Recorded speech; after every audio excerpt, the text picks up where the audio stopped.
So we're going to bring the first act on now, and we're going to give him just as big a round of applause, in fact slightly bigger, because he is a top comedian after all. And you go to me, David, oh wait, and I'm going to, when I say his name, and he's a top comedian, you're going to love him all the way from Australia. Big British welcome, please, for the wonderful Matthew Riley!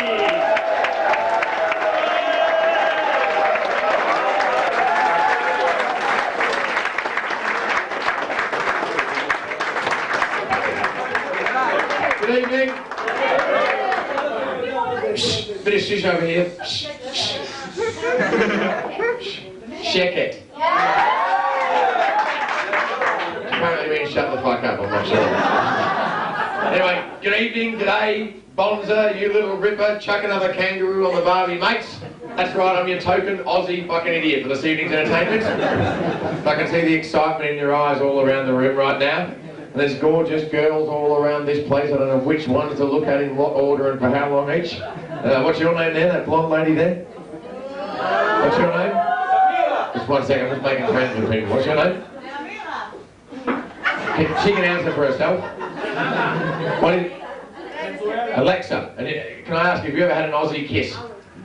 Right, it's the same as a French kiss except down under, right? So, great, Alexa. Anyway, I'm only joking, Alexa, and I'm happy to see you jiggling as you're giggling. I bet you back like a dunny door in a hurricane. I'm only joking, of course, and I'm also going by what your friends told me earlier on, so there we go. Now, we've got a couple of big fucking fellas there, very big blokes. If the trouble starts, I need some fellas with a bit of meat on their bones to help me out later on. And I'm going to make friends with you two now. Just 1 second, please. I'm just going to... Oh, fuck, there's some bigger blokes over there. It's going to be a fight. But anyway, you two fellas. I'm Matthew, and what are your names? Neil and Bob, or is that what you do? Good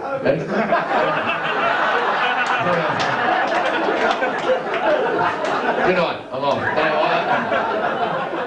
So anyway, here we are. And I'll tell you what. It's a 30-hour flight. Shh. Check it. It's a 30-hour flight to or from Australia. Has anybody undertaken the journey? Yeah. 30 hours in an aircraft, right? And it's an enclosed air system, right? So you're breathing in bum, breath and BO for the entire time, right? And this is just me, the pilot complained about, for fuck's sake, right? But I arrived here, right? And I had to go to the doctor. And when ladies go to the doctor with a personal problem, there's a gynecologist that there's a specialist physician you can see. Right, but when a man has a personal problem, he's got to see the same old fucking doctor that sticks that lolly stick on his tongue and says, say ah, right? So I went to the doctor, and I'm going to say a rude thing here, but I couldn't be bothered trying to think of a more polite word. But I said to the doctor, can you check out my dick? Okay? And he was the doctor, so he did. He checked out my dick, and he said, I can't find anything wrong with it whatsoever. I said, I know, mate, but isn't it a fucking whopper?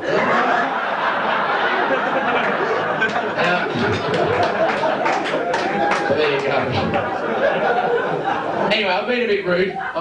I'm marching out here and I've been rude to the fellas and to Alexa there, and I've been no harm to anybody. I don't mean to be offensive. I know you're having a birthday and I'm going to settle down. I'm going to be a bit more subtle. And I'll tell you a little bit about my life. Like, for example, this afternoon I was banging this 15-year-old from behind.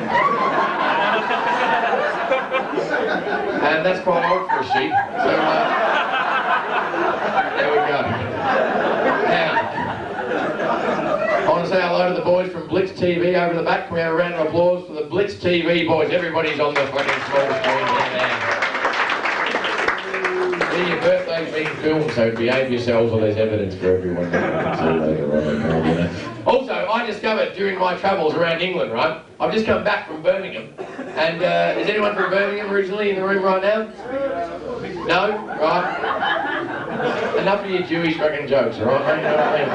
I'm not going to start talking in Aussie, you know what I mean? Fair dinkum, what do you fucking mean? Kangaroo and kookaburra, right? Sorry, that's just a private joke for me. So enough of your private fucking jokes, mate. I'm going to start trouble, I'm telling you now. Sorry. Anyway, what was I saying? Oh yeah, I just come back from Birmingham. Has anyone here been to Birmingham at least? Yeah. Right. Well, it brought my mood to a lower level than I ever believed was possible. I didn't like the place. I didn't like Birmingham at all. I'm sorry, but before you get upset, right, I was in Birmingham. I actually saw dogs stepping in human shit on the streets. I saw one trying to pick some out of his paw pad with an old stick. They say dogs haven't got facial muscles, but I didn't see him smile. I'll tell you what, I got beaten up in a Birmingham bar for not looking at some bloke's bird, for fuck's sake. Anyway, I'll shut up now, because Birmingham, I must say, it's not the end of the world, but you can fucking see it from there. So, I'll say no more on the subject. Now, I discovered while I was travelling though, right, you know the product called a Wonder Bra? Are there any Wonder Bra wearers in the room tonight? Yes, there's a fella somewhere. Good man, I like honesty in Harrow. Right, but the Wonder Bra, I discovered not only is it a brilliant invention, it's also a British invention. I think you people should feel proud and patriotic about the local products. Right? That's what I like to hear. Cheering. The Wonder Bra is wonderful, but I've been thinking, how did they come up with a name for it? How did they name the Wonder Bra? Maybe some of the single fellas can help me answer this question, right? You go out, you pull some girl, wake up in the morning, wonder where her tits are fucking gone.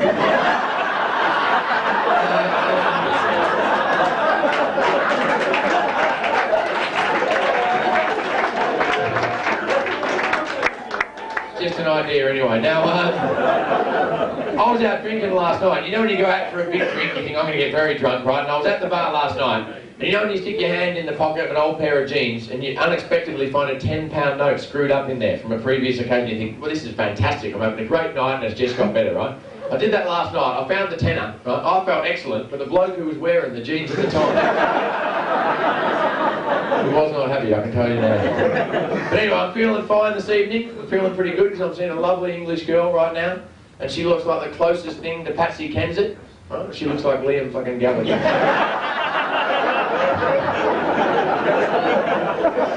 Somehow I'm surviving, right? But my good mood now is a lot different to before Christmas last year. Before Christmas I was seeing another English girl, and I had been for quite some time, right? And 2 days before Christmas, I think it was, maybe a week it might have been, the bitch ditched me.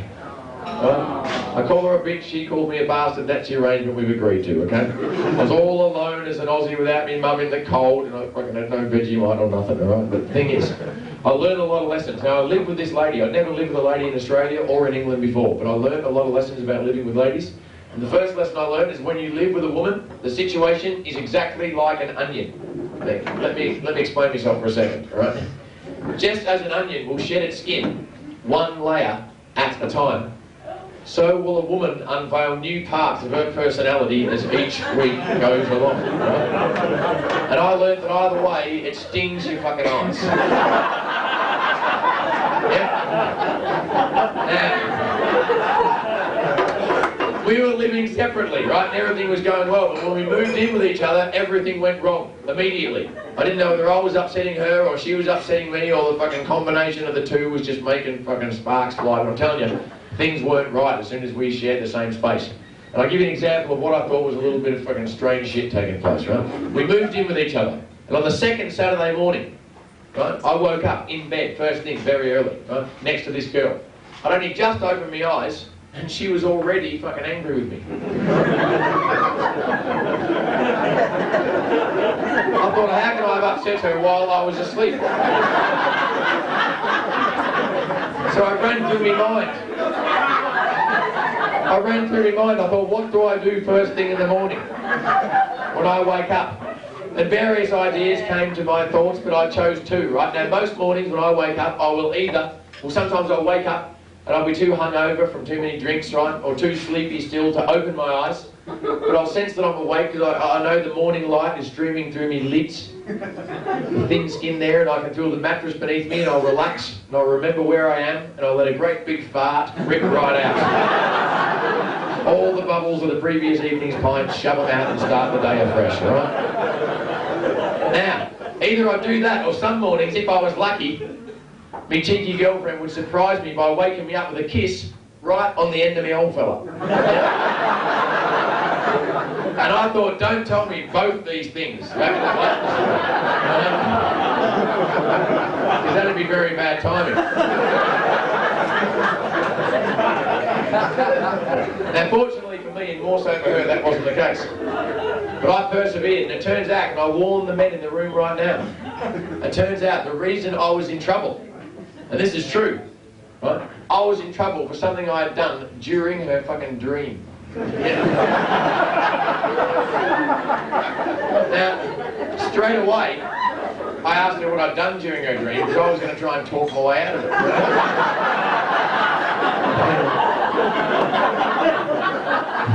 But she wouldn't answer my question. Instead, she jumped naked over me from under the sheets.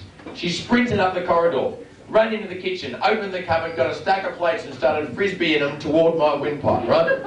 She was very accurate, and I think she'd been practicing before, right? She smashed the whole flat up with her bare hands. She cut herself, she wasn't bleeding, right? She walked past a mirror, I saw no reflection. I was scared. And I was shaking, and I said to her, can you at least tell me what I did during your dream to upset you so much?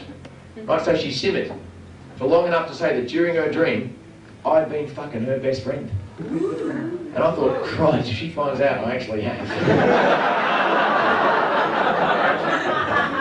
I am done for, right?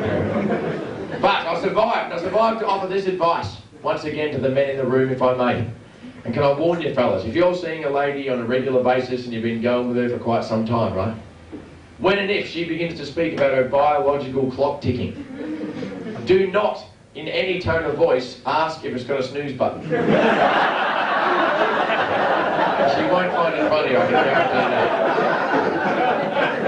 Now that was my advice. I've also got a warning. I've got a warning for the men tonight. And that is, don't share a cab fare with a woman again if you can. Don't fall for that trap, fellas. Because this girl and I had been going to a party on a Saturday night, and early in the evening, on our way there, while we were still half sober, we discussed how we're going to return at the evening's end. Should we get a late bus?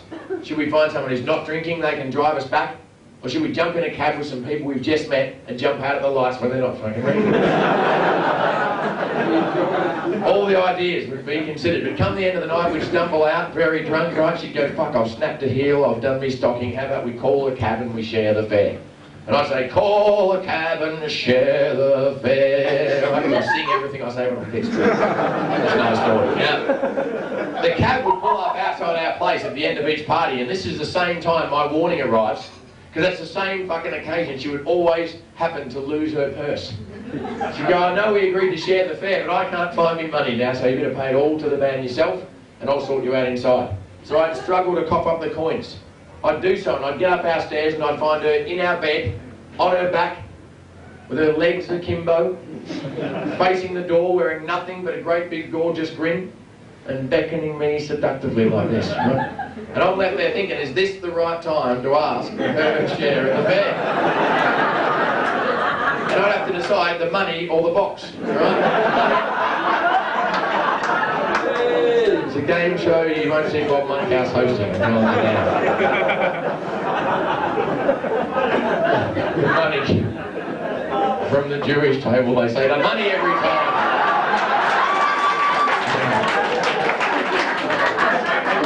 Five-pointed pussy doesn't fucking match up to the money. So, the greatest observation I made when I was living with this lady, though, the greatest observation I made, and you can correct me if you think I'm wrong, because I probably fucking am, right? But I reckon women spend more time thinking about what men are thinking than men spend thinking about anything at all. Now, it seems to me us fellas are easy to work out. Settle down, right? It seems to me us fellas are easy to work out, right? Drinking, yep, we say. Shagging, yep. Anything else, shut up, I'm trying to sleep. Right? It's not maths, is it, right? Now, say you've got a guy and a girl sat side by side on their couch together in front of the TV. Now they're pretending with each other to watch what's on the small screen before their eyes, but in fact, I believe they're thinking deeply about each other. And I think the woman sat beside her man and she's thinking, does he really love me? She's thinking, do I really love him? Is he ever going to propose to me? Do I fucking want him to? And what did he mean by that remark last Wednesday afternoon? Now, at the same time, I think the man is sat beside his woman and he's been thinking also. And he's been thinking, if I had the chance, in what order would I shaft the Spice Girls? I should never have said it on that Wednesday afternoon.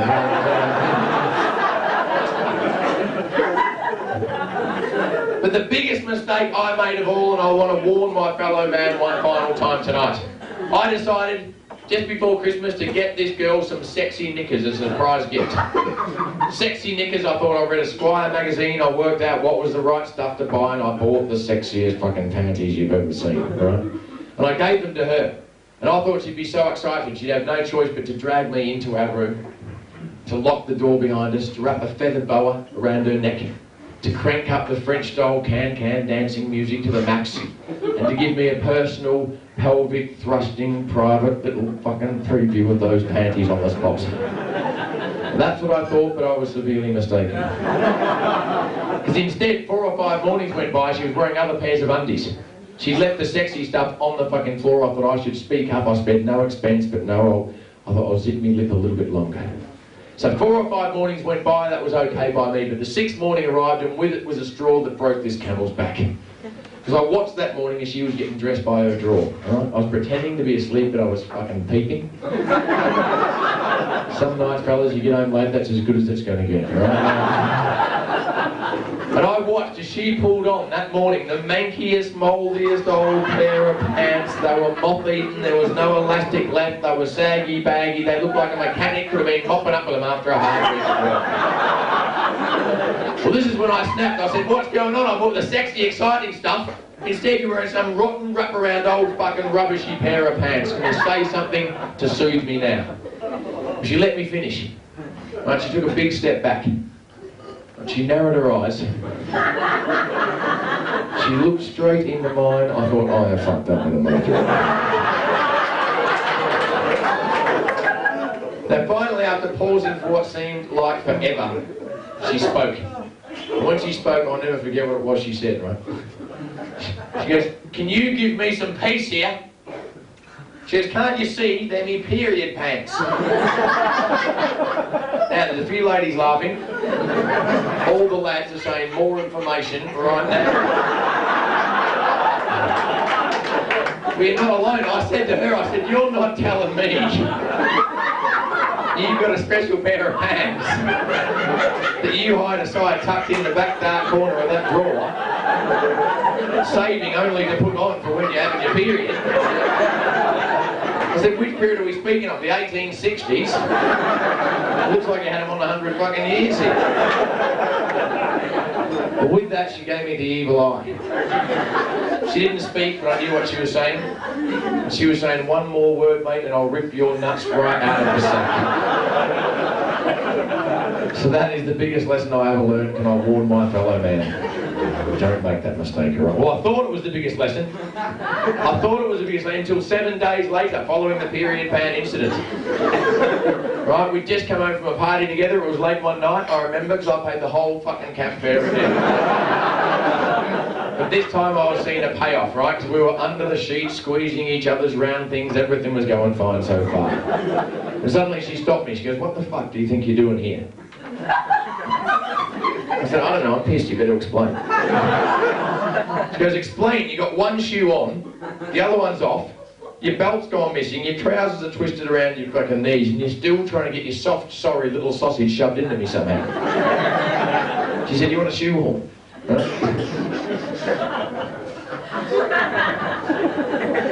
So I had an answer for her. Right? She said, do you want to say something for yourself? And unfortunately, I was fucking tempted to. I was drunk, I was confident. I said, can you give me some peace now? I said, can't you see they're me skid mark shorts? Never make that mistake, that's all I always say. Right now, I mentioned the Wonder Bra earlier on, and I just mentioned those period pants. And has anyone driven their car along tonight? No? Yeah? How did you secure it, can I ask? Hey? You're not going to tell me? What was that? You like, yeah, but what, just with the key? Yeah. Because you know those, you can buy those club lock contraptions? Right, don't bother wasting your money with them, right, because if you come out the pub drunk, you can never get them undone, right? Then what we do is I've got an idea to use a bra in other ways than the fucking usual, right? Now, you use a bra to secure your car, right? Get your notepads and pens at the ready, right? Now what we do is, I'm sure there's some single fellas in the room tonight, You keep a spare bra in your glove box to pretend to your mates you're getting some action. Now you park your car, you grab the bra and you wrap it around your steering wheel, connecting it nice and tight at the back. Then you dash off into the disco and you dance the night away, right? You can use my style or choose your own.